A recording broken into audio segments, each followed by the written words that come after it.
Guys, welcome to Hypnovision Studios. This is a video like I've never done before, and this is my home. I feel much more comfortable behind this table than the one you've been watching me create videos from. And I've got something very unique I want to share with everyone today.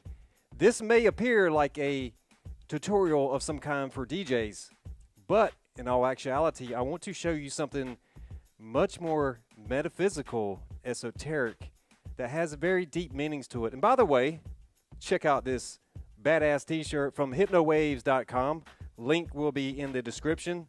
So I want to explain something to everyone out there who is not DJs, who is not musically inclined, and I want to really dive into the left and right brain hemispheres and also show you something that is very unique. If I slide the cover off of this, this is a Pioneer unit. Most of you guys know what Pioneer is when it comes to car stereos, but Pioneer is also a very big name in the music industry. However, the parent company of Pioneer is called Alpha Theta. And if you look at the conscious brain waves, there is theta brain state and alpha. So these are very symbolic meanings here that is hidden in plain sight. Also, virtual DJ software, and I will put a screenshot on the screen for everyone to see. When you look at the colors of the different jog wheels, left and right, you have blue on one side, red on the other. Now, there's very symbolic meaning to all of this, to be honest with you guys, and I've done a lot of research on this. The nervous system, when you look at the nervous system, one side is blue, one side is red, two halves of opposing hemispheres, just like the brain. So if we were to treat this turntable as a symbolic visual representation of what is happening inside of your brain, we could say that this side is the left hemisphere, or the analytical side of the brain. The right side we will call the creative side of the brain. Now, the speed of the song, we will refer to this as the conscious brain waves, the speed of those thoughts, how fast they are traveling through the mind. So what I'm going to do is I'm going to just give two beats, and I'm going to intentionally put these beats off sync on purpose so you can hear what is going on when your brain is not in sync. For those of you that don't know what hemi-synchronization is, I will put a link in the comments after I get this video uploaded. But basically what hemi-synchronization does is playing two different tones in your ears, and the brain tries to balance or synchronize the two different brain sound waves, creating a third tone. And this third tone is known as the theta zone, which is where we are harmonizing those two different tones that are coming into the brain. So what it does is help to level out and sync, and basically I'll show you what is happening here. So I'm going to bring another song, and I have to be really careful with copyright stuff here, guys, because I want to be able to put this whole video up and not have to worry about copyright issues. So I'm not going to actually be playing or actually mixing for you guys here today. If you are local and you see me live, you know I can mix my ass off. I have a good time. The crowd has a good time. But for the sakes of YouTube and copyright issues, I'm going to really stay away from that stuff. So here we go. Let's find something that is close enough to what we have going on here. Now I'm going to intentionally knock it off.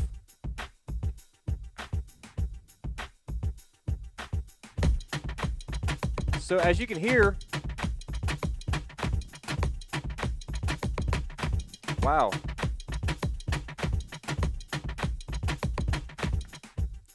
To me, that sounds a lot like overthinking and not listening to your feelings, your creative side. If we are feeling creative about something, but we are over here overthinking, and we are in two different...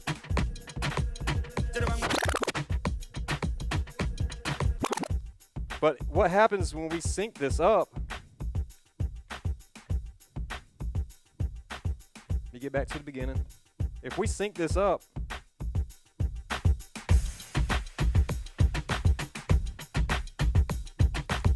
as you can hear, the synchronization of the two tracks are now locked together.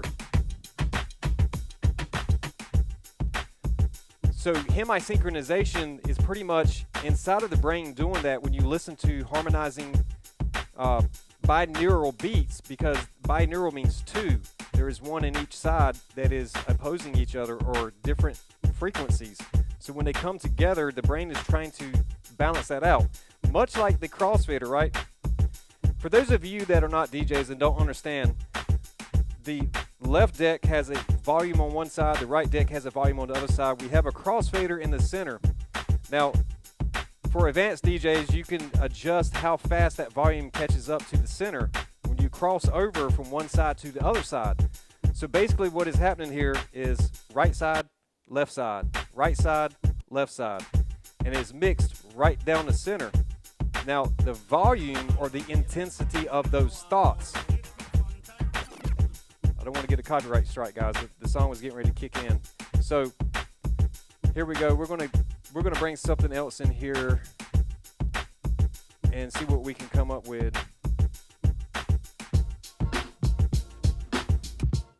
All right, you may know this beat. LL Cool J doing it. So if I move the crossfader, I'm going to adjust. All right.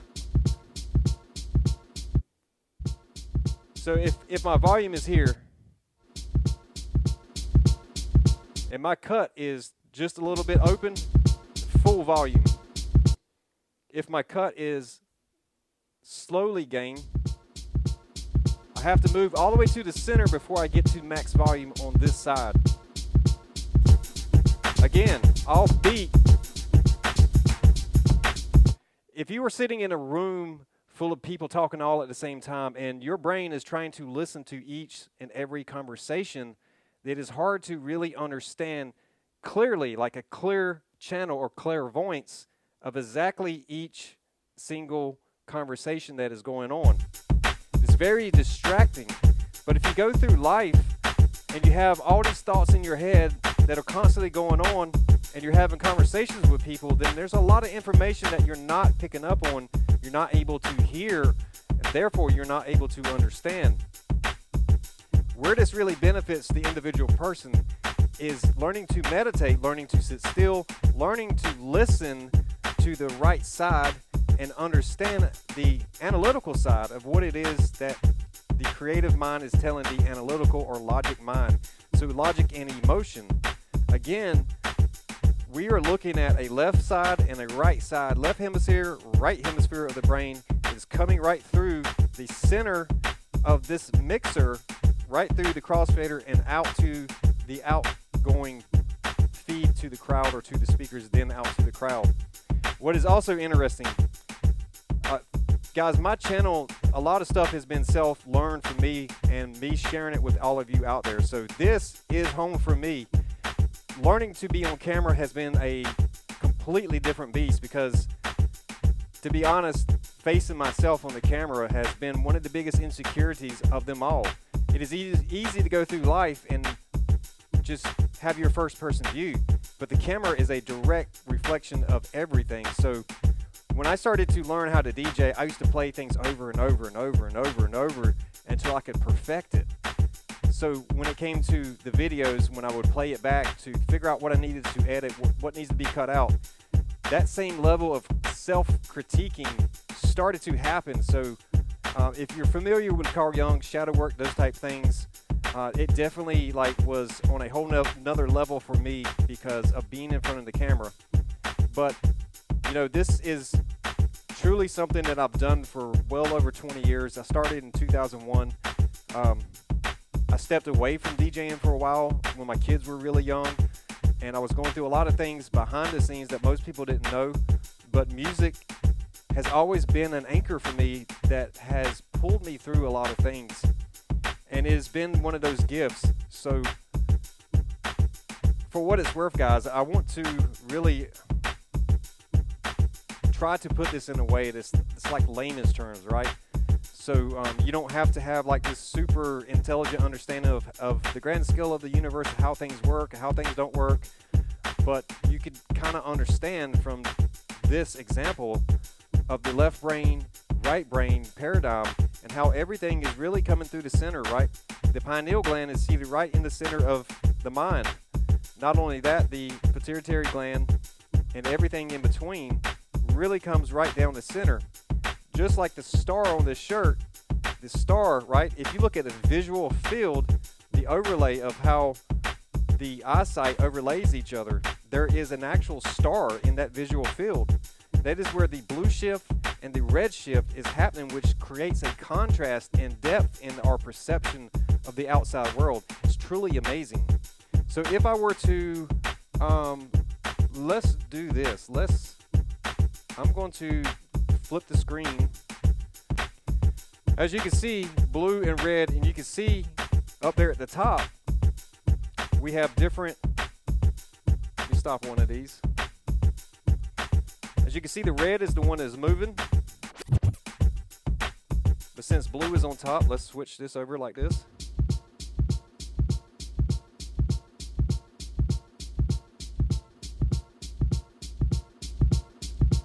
When I take this and slow it down, those waves open up. Obviously, the sound is slow, but when I bring it back to its native tempo, it closes back up. And when you look at how consciousness works, how brain waves appear like a sine wave on a screen, it is this up and down. There is a high and a low, an oscillation of the vibrational sound. What is also very interesting is magnetism in general. I've said this before in some of my other videos. The heart is the biggest electromagnetic field in the body, followed by the brain. What is also very interesting is speakers use electromagnetism to reproduce the sound. Just how this microphone is picking up my voice, translating it through this cable into the turntables, eventually going out to the speakers that are reproducing the sound of my voice. So if we speed this up, we will see that wave start to collapse, start to get smaller. Let's pick another song.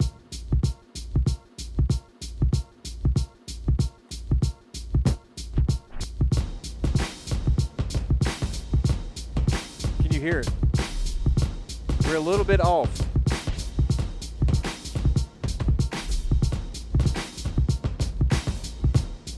Do you hear it now?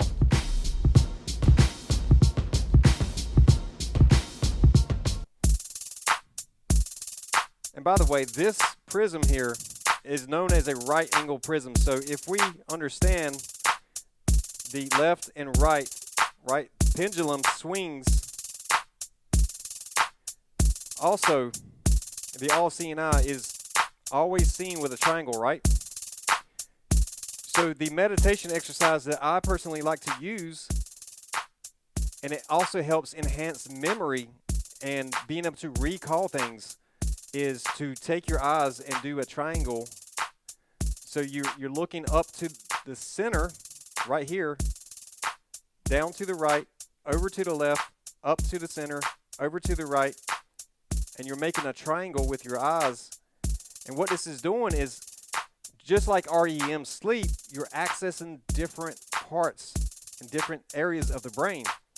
Now, in my last video, I talked about neuroplasticity, where you're able to rewire your brain, because the saying goes, neurons that fire together wire together. And it is like creating ruts in mud, right? If you understand how a record works, records have grooves. The old school records have grooves that the needle would fall into that groove, and it would follow that groove it does in the center.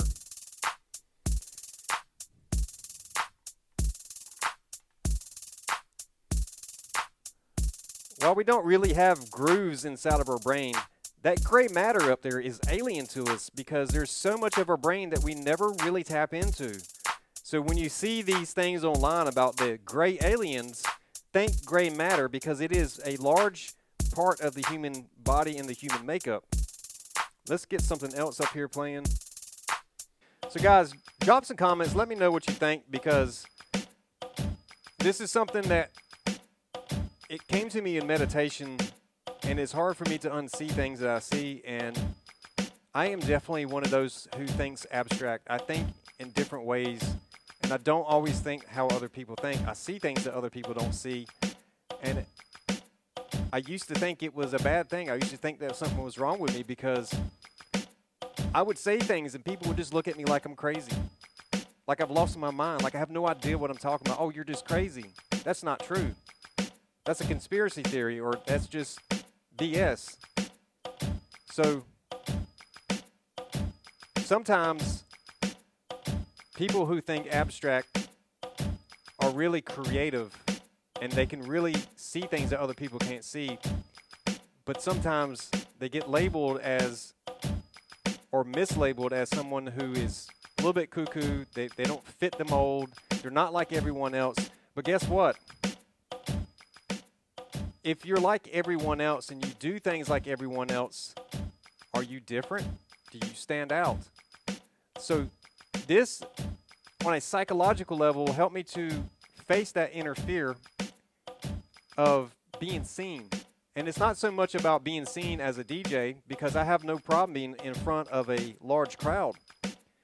Being seen for who I am, not who people want to project onto me, that the version of me that they have built in their head.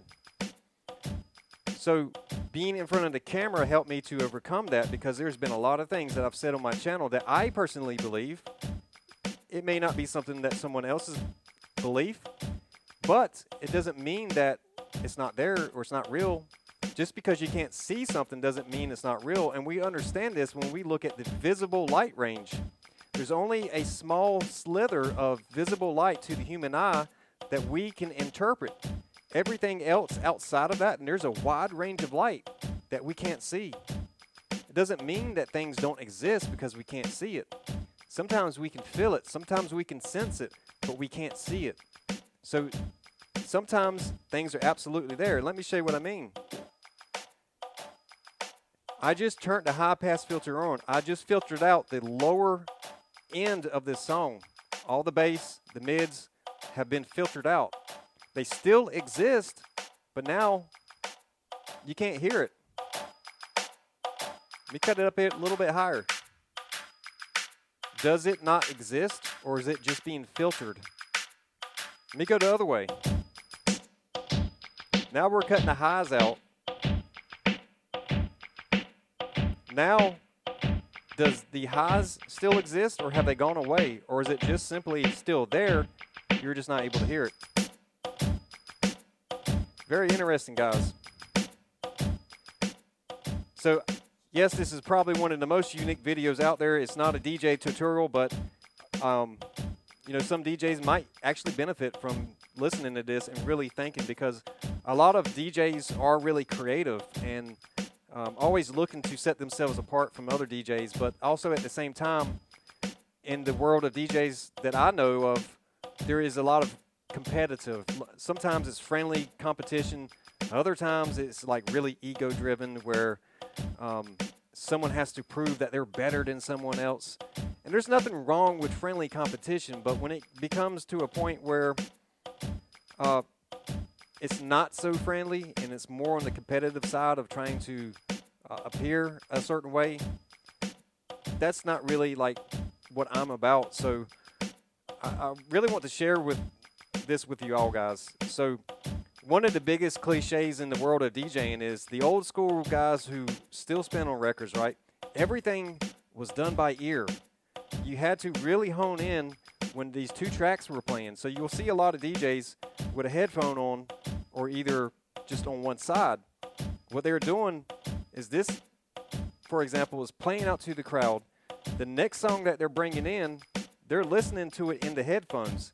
Now, there's different techniques, and it's really all about preference. Some guys will be listening to the outbound sound and trying to mix this in their headphone. Or some guys will have this playing in the headphone also while they're queuing up the next song. So they're trying to make sure that the tempo is in alignment, is in synchronization. The more modern stuff is the DJ software has evolved, the DJ units have evolved. There is a sync button. And, you know, it's very cliche in the world of DJing where it becomes a joke, but it also becomes an ego thing where you're not a true DJ if you use the sync button. Well, as somebody who has played on records, somebody who has played on CDs, and somebody who uses DJ software now, I can tell you that the crowd really does not care. The people in the audience do not care. They honestly don't care if you spent $2,000 or $3,000 on your equipment. If the music and the mix sounds good, if the presentation, the flow of the energy throughout the night is good, they really don't care what type of equipment you're mixing on. They don't care if you can mix by ear or mix using a sync button. They're there to be entertained. They're there to have a good time. Not what kind of equipment you use. That is also cliche for DJs who go and listen to other DJs. If your ears are kind of tuned into that kind of stuff, you can be sitting in the crowd and you already know what a DJ is getting ready to play sometimes just by hearing a mix. And speaking of that, let's change this to something else. Just a little bit off, you hear it?